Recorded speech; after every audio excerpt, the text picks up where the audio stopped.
Mini anganwadi কৰ্মীসকলৰ নিম্নতম মজুৰি ৪৫০০ টকা কৰা, অংগনবাড়ী কেন্দ্ৰসমূহ বন্ধ কৰাৰ ভাবুকি প্ৰত্যাহাৰ কৰা আদিকে ধৰি ১১টা বিভিন্ন দাবীৰ বিষয়ে অসম ৰাজ্যিক মিনি অংগনবাড়ী সন্থাই এখন সংবাদমেলযোগে গুৱাহাটীত সদৰি কৰে।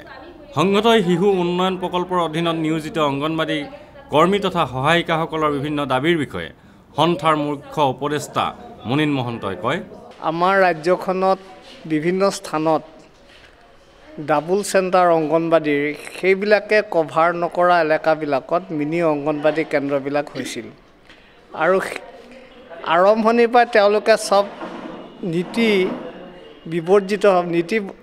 নীতিবিহীনভাৱে এইটোক গঠন কৰিলে।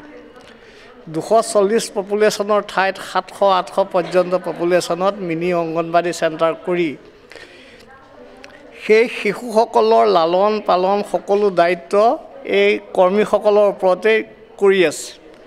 তেওঁলোকে বেছি কাম কৰে, কিন্তু মাননিটো অংগনবাড়ী কৰ্মীসকলে যি পায় তাৰ আধাহে পায়।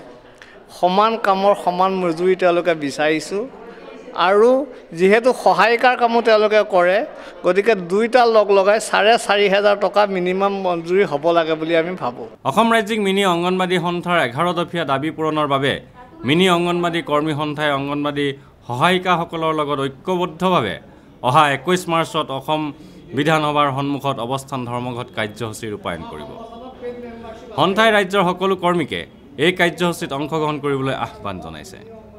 কেমেৰা পাৰ্চন সুশান্ত দাসৰ সৈতে অমৰদীপ গগৈ, চেণ্টিনেল নিউজ, গুৱাহাটী।